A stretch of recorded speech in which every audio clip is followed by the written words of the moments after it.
Coffee production training. Types of coffee and growing zones. There are two types of coffee, Arabica and Robusta. For best yield, plant Arabica coffee in highland areas and Robusta in low altitude areas. Have your soil tested to find out if it's suitable for coffee growing and the type of fertilizer to apply. Coffee grows well in deep, well-drained and fertile soil. Preparation of the land for coffee farm. Cut off excess trees and stumps in the site during the dry season, as these might harbor pests and diseases. Leave or plant some trees or bananas to provide light shade to the coffee plants. Remove weeds by pulling, digging or spraying. Due to climate change, prevent soil erosion by constructing soil and water conservation structures such as contour terraces, bands and grass strips. Digging planting holes. Mark the field where the coffee is to be planted with pegs. For Robusta coffee, space the pegs at 10 feet by 10 feet to get 450 trees in an acre. Arabica coffee is spaced at 8 feet by 8 feet to get 680 trees in an acre. Dig round holes 2 feet deep and 2 feet wide, putting the topsoil on the upper side and subsoil on the lower side of the hole at least 3 months before planting. Refill the holes with topsoil mixed with manure, and if available, mix 2 bottle tops of DAP fertilizer at planting. Planting. Obtain all planting materials from Uganda Coffee Development Authority certified nurseries. Reject seedlings with symptoms of yellowing, weak and small stem seedlings. Water the seedlings before and after planting to protect them from dying off. Open up the center of the filled holes sufficiently to fit the size of the potted soil. After removing the polythene, shade your seedling after planting. After 6 months, bend the plant towards sunset direction without the leaves touching the ground to stimulate growth of suckers. Hold it in place with a peg. Allow only 2 to 3 healthy-looking suckers from the base of the plant to grow. Remove weeds in your young coffee garden of up to a year old by digging, slashing and mulching. In your old coffee garden, don't dig, because then you will cut the roots. Just spray wearing a protective gear or slash outside the canopy. Women and children are not allowed to spray. Ring weed below the canopy to avoid damage to the plant. When using herbicides, don't spray on coffee leaves to avoid damaging your coffee plants. Pruning. Remove unproductive stems, broken branches and suckers by using secateurs or pruning saw to reduce pest infestation.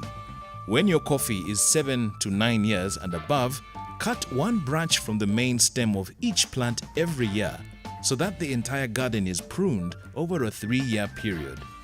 The cut should be 1 foot from the ground and slanting outwards to prevent water from settling in, which may cause rotting of the stump and the rest of the coffee plant. Mulching. You can also use maize straw, bean trash, banana leaves and other grasses to conserve moisture in the soil, add nutrients, control weeds and soil erosion. Place your mulch 1 foot away from the coffee stem to prevent collar rot and attack from ants and termites. Soil fertility.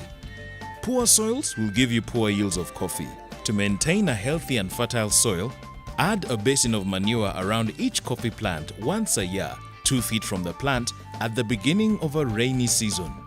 Also, use inorganic fertilizers such as CAN, NPK and urea. Get help from an extension worker when using fertilizers for the first time. Pest and disease management. Scout your garden for pests and diseases.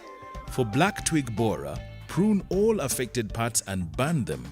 Stump the coffee trees if infestation is extreme.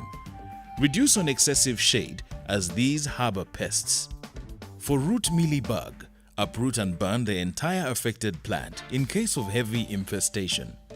For trees showing early signs of attack, use recommended systemic insecticide. For coffee wilt disease, there is no cure, and once infected, the tree will die. Uproot and burn infected coffee trees on site. After, disinfect farm tools with fire or jig.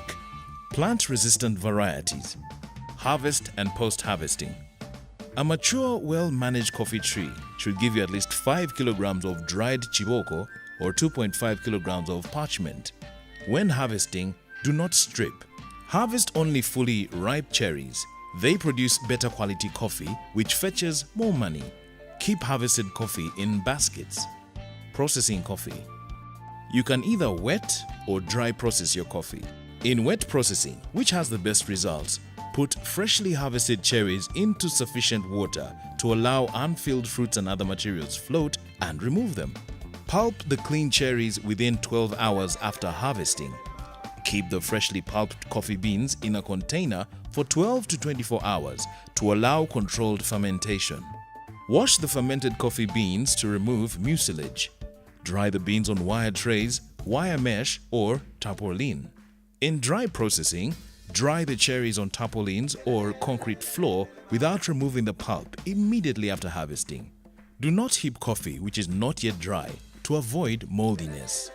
Dry your coffee to moisture content of 11 to 13%. To earn more money from your coffee, remove its husks by hulling and sell clean coffee beans. Storage of harvest. Store only dry coffee in bags and place on raised pallets of at least half a foot to avoid wetting by ground moisture and 1 foot away from walls and ceiling to avoid dampening of coffee. Record keeping. Please remember to keep records of every activity and transaction made to enable you to assess the profitability of your coffee enterprise and to plan. For more information, contact your village agent or an extension worker.